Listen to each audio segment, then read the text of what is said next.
Assalamualaikum warahmatullahi wabarakatuh.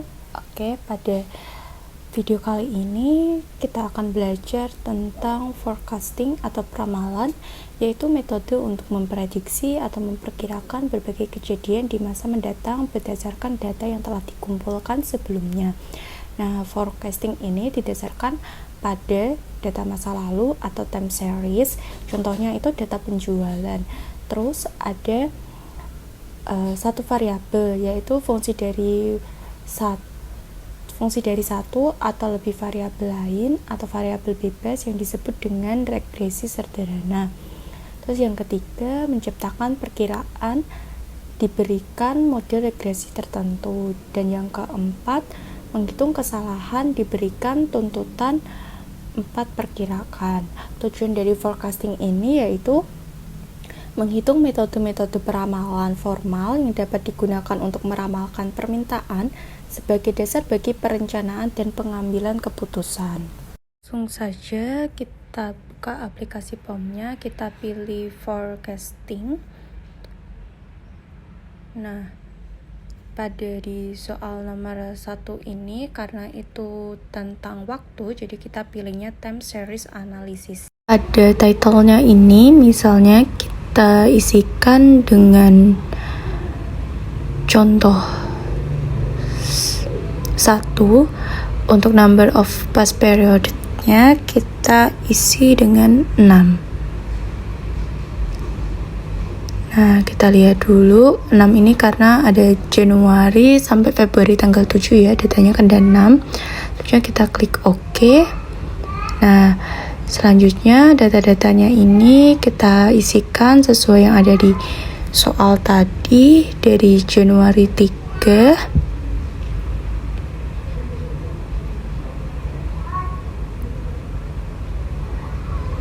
terus Januari 10,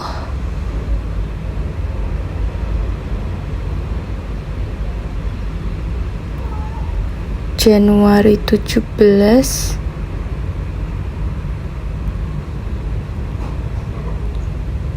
Januari 24,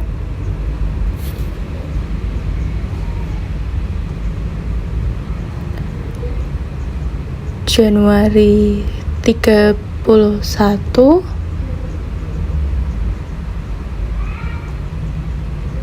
dan yang terakhir Februari 7.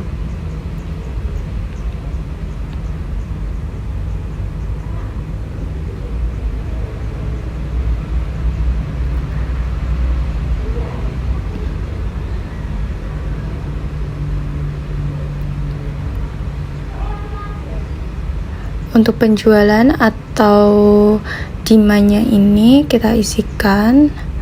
Untuk lebih cepatnya bisa di copy dari soal tadi.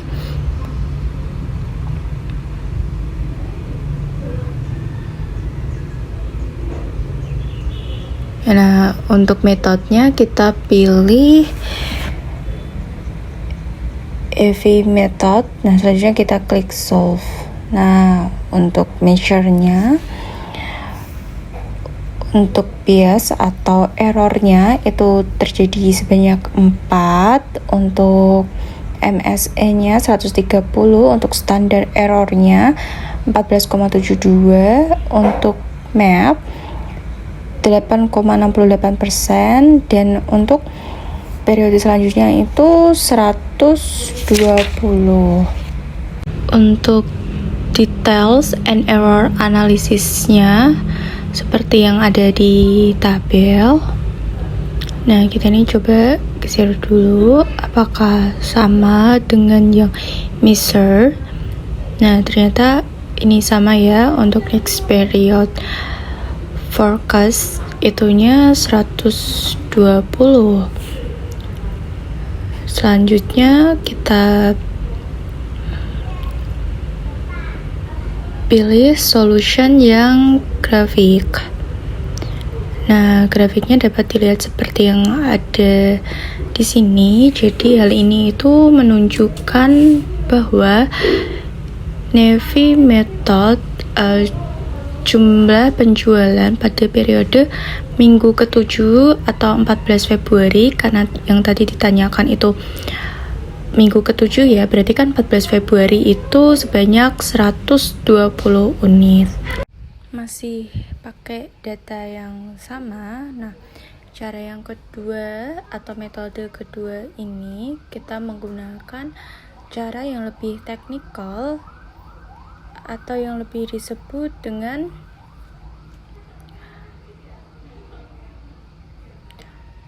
moving average. Jadi moving average ini metode berupa indikator yang biasa digunakan dalam analisis teknikal. Average ini juga bisa disebut dengan MA, seperti itu. Nah, selanjutnya setelah datanya kan terisi semua, ini masih sama dengan yang tadi, kita klik solve. Oke, untuk yang pertama ini ada measure. Nah, untuk bias atau mean error-nya itu 1,25, MAD-nya itu 6,25, MSE-nya 65,625, standar error-nya 11,456, MAP-nya 5,553%, dan untuk forecast next periodenya itu 115.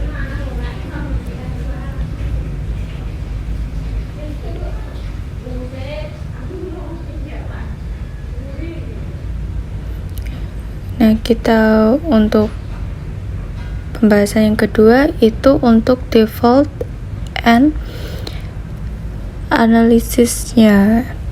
Nah, itu seperti yang ada di tabel. Untuk next periodenya sama ya, tadi 115.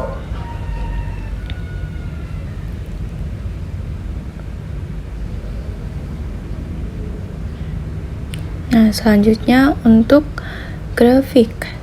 Nah, grafiknya seperti yang ada di sini. Jadi untuk grafiknya itu juga menunjukkan bahwa MA-nya jumlah penjualan pada periode ke-7 atau 14 Februari 115 unit. Metode ketiga yaitu weight moving average. Nah, jadi untuk weight moving average untuk data soal tadi itu seperti yang ada di tabel, dengan untuk bias mean error-nya itu 1, MAD min absolutinatif sebesar 6,5, untuk standar error-nya 10,909, untuk next period-nya sebesar 116. Nah, untuk solusi selanjutnya default and error-nya ini sama seperti yang di tadi. Nah, selanjutnya ada grafik. Untuk grafiknya seperti ini menunjukkan weight moving average. Metode itu jumlah penjualan pada minggu ke-7 itu sebesar 116 unit. Metode selanjutnya itu dengan exponential smooth.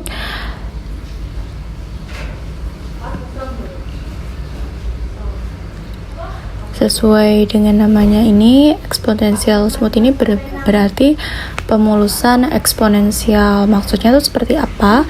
Jadi maksudnya itu metode ini yaitu metode peramalan rata-rata bergerak yang memberikan bobot secara eksponensial atau bertingkat pada data-data terbarunya, sehingga data-data tersebut akan mendapatkan bobot yang lebih besar.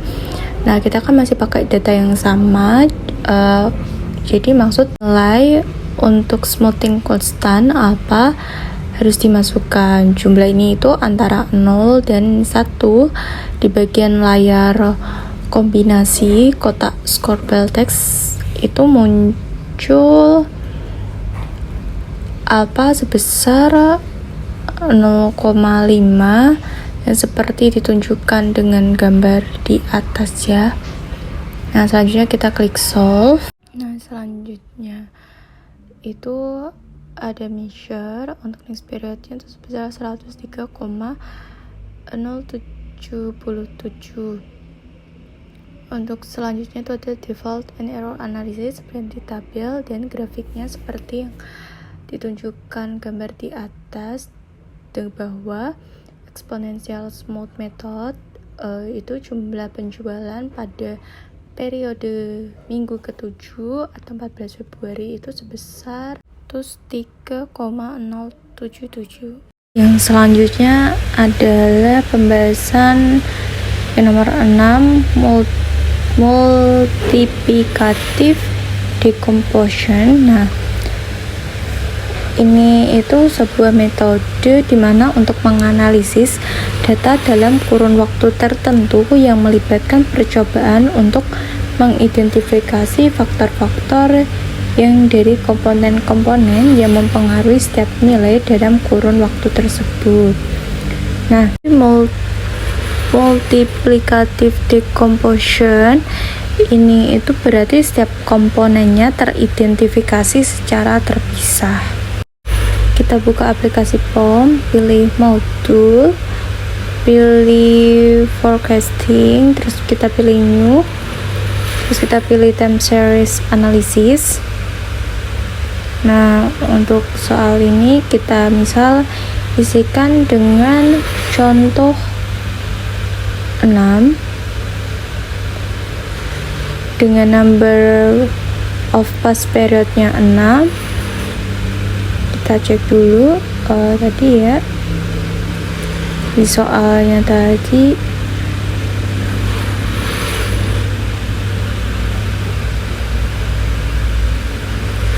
ya, ini 6 Januari 3 sampai Januari 7 ya.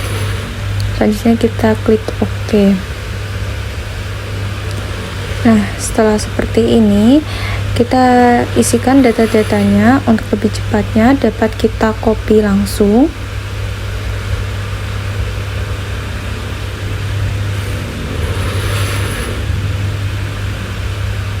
Nah, setelah data-data yang terisi, kita pilih metodenya dengan multiplication decom itu ya.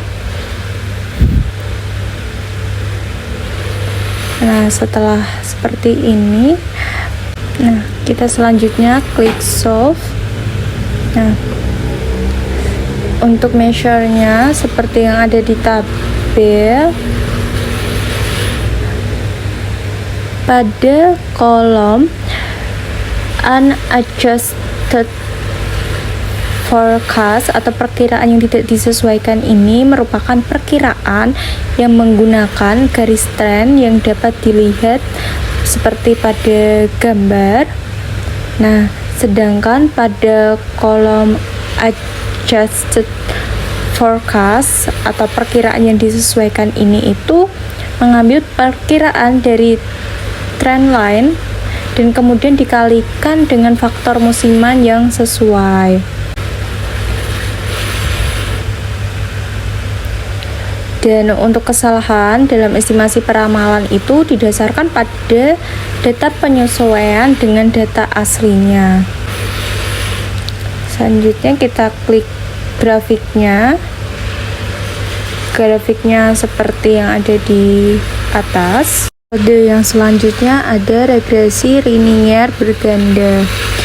Jadi regresi ini itu tuh untuk mengestimasi dan meramalkan dengan data cross section atau antar data yang memiliki titik waktu yang sama. Nah, analisis regresi linier dibedakan menjadi dua. Yang pertama itu ada analisis regresi linier sederhana. Jadi itu jika jumlah variabel bebasnya hanya satu. Secara matematis itu ditulis dengan Y sama dengan A plus BX. Model ini tuh hampir sama dengan model analisis tren. Bedanya yaitu variabel bebasnya adalah waktu, sedangkan analisis regresi linear sederhana variabel bebasnya itu bisa waktu dan bisa non waktu. Terus ada analisis regresi linear berganda. Jadi jika jumlah variabel bebasnya atau X itu lebih dari 1, secara matematis itu dituliskan Y sama dengan A ditambah B1 kali X1 ditambah B2 kali X2 ditambah dan seterusnya. Contoh kasusnya itu dapat dilihat seperti yang ada di tabel, yaitu tentang contoh kasus regresi linear counter HP. Nah, kita buka aplikasi POMQM-nya. Terus kita klik modul, kita pilih forecasting, kita pilih new, dan pilih time series analysis. Pilih yang nomor 2. Misal kita title-nya diisi dengan contoh ke-7. Untuk number of observation-nya kita isi 10 ya, A sampai C ya, tadi kan 10. Terus untuk number of independence-nya kita isi 2.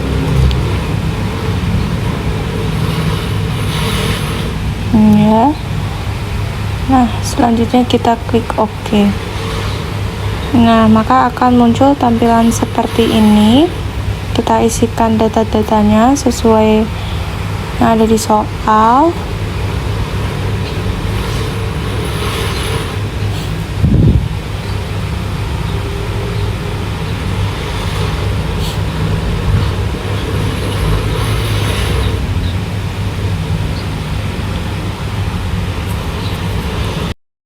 Setelah data-datanya terisi seperti ini, selanjutnya kita klik solve. Nah, untuk penyelesaian pertama itu measure. Nah, di sini itu untuk bias mean errornya itu tidak ada. Untuk mean absolute deviation itu 10,572. Untuk mean squared errornya itu 156,078. Nah, di sini itu Y-nya itu sama dengan 88,864. Dari gambar ini juga dapat dilihat persamaan regresinya, yaitu Y sama dengan 88,86 ditambah 5,76 kali X1 ditambah 5,21 kali X2. Koefisien X1 sendiri itu 5,75, artinya itu jika biaya promosi meningkat 1 juta rupiah, maka penjualan akan meningkat. Jadi meningkatnya ini tuh ke arah positif sebesar 5,75 unit dengan asumsi variabel lain konstan atau tetap. Sementara untuk koefisien X2 itu 5,21.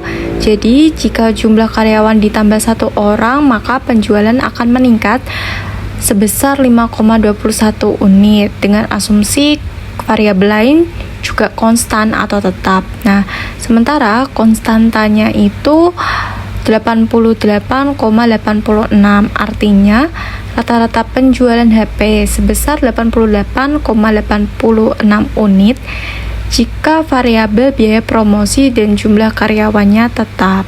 Selanjutnya untuk R kuadratnya sendiri itu sebesar 0,8. Nah, maksudnya itu variasi penjualan HP dapat dijelaskan oleh variabel biaya promosi dan jumlah karyawan sebesar 80%. Nah, 80% ini diambilkan dari yang tadi map itu kan 0,8. dikali 100%, jadinya 80%. Sedangkan sisanya kan masih 20% itu sebagai faktor lainnya di luar model seperti selera konsumen, harga, kondisi perekonomian, dan lain sebagainya. Jadi dapat disimpulkan bahwa persamaan regresi dapat diramalkan jika biaya promosi meningkat menjadi 12 juta dengan jumlah karyawan tetap, maka Y-nya sama dengan 88,86 ditambah 5,76 kali 12 ditambah 5,21 kali 1, jadinya itu 88,86 ditambah 69,12 ditambah 5,21, hasilnya 163,19. Jadi biaya promosi jika meningkat 12 juta dan jumlah karyawan tetap, maka jumlah penjualan menjadi sebesar 163,19.